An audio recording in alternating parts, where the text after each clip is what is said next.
Who are you, by the way? Tyrone. Hi, Tyrone. I called your office when I had a protest. Okay. We were out of town that day. Sure. My friend James and Chantal. Hi, James, Chantal. Okay. All right, I'll be right over.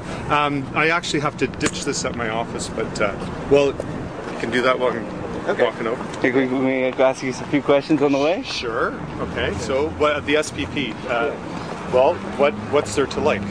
Not a lot.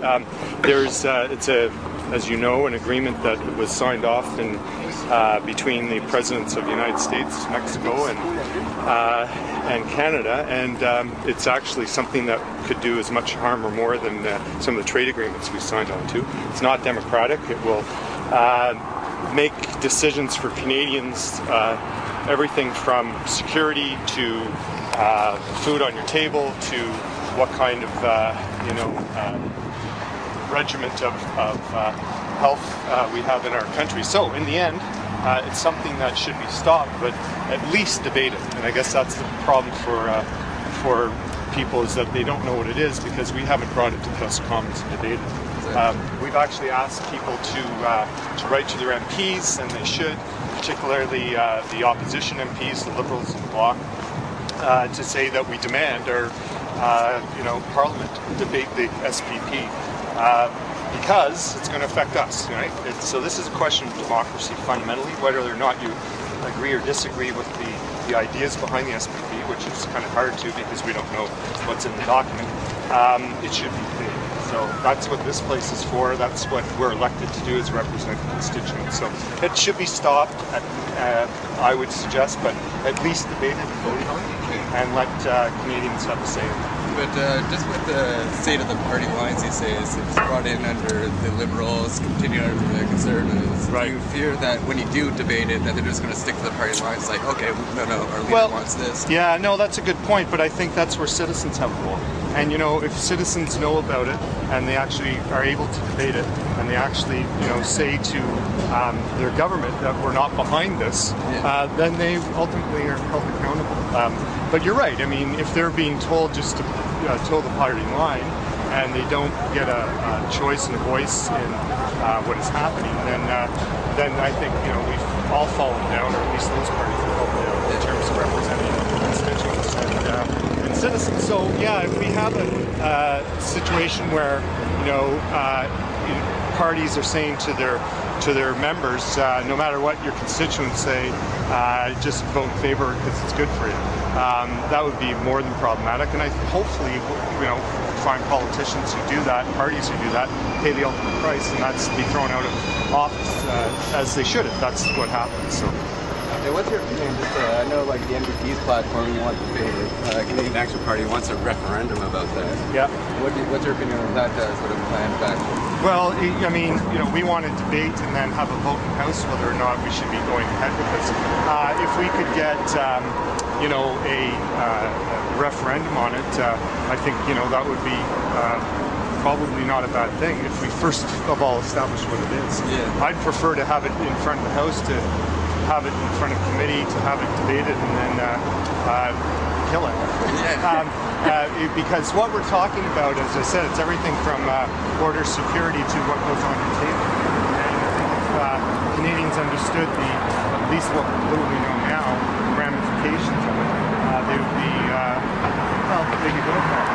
So, the method in which it should be dealt with, I think, each party will have to put forward to bring it forward to the House, to committee, and to ensure that there's enough people behind it to get it. I haven't seen it. I haven't seen it. Interesting.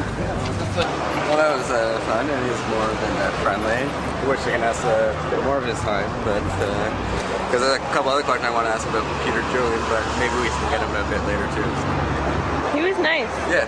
Okay, I just with Peter Julian. Yes. He's in Columbia, right? He's the lead on this. He's the trade critic for the NDP. How's the information being filtered out to the rest of the NDP? It's on our website, as you know, and he has been putting out updates on it on a regular basis, and he's fighting like hell already to get it. He's the one who brought it to committee, as you probably know. They shut the committee down when he tried to do that. Right now, he's in Columbia. trying to fight the free trade deal that we're about to enter into is probably in Colombia, and he'll be back after next week. He's supposed to see me next week. That's what he's doing, is through their website, through his. I guess he has a thread that he sends out to as well, just on the SPP. Thank you, Paul. Yeah, see you later. And one final question, just with us being in Afghanistan right now, what's your opinion on that? And I know Jack's always said, let's bring the troops home now. I know you haven't really looked into 9/11, but what's the NDP's position on that? Because I know well, all I can say about it, I think I know where you're going to contemplate is that... Also, Jack's really good friends with Barry Zwicker, one of the lead researchers in Canada, good media critic. So I'm pretty sure he's in the know that he's good friends with them. He's said to Nathan Moulton in Calgary that you guys ready to know, but I don't see you guys really doing too much about that. So well, I think we focused on the conflict and what are the premises and the reasons for it, and it's probably related to what you're asking. But for us, it's about what is our mission, what are we doing there, and we don't believe counterinsurgency is helping, and it's hurting, in fact, and that's why we shouldn't be participating in it. But the other facets of what you're talking about, the post 9/11 and what happened, that's fair comment, and I don't think there has been probably as much that can be done. Right now, what has to happen is that the conflict's getting out of hand, and right now for the people of Afghanistan, that's the first concern.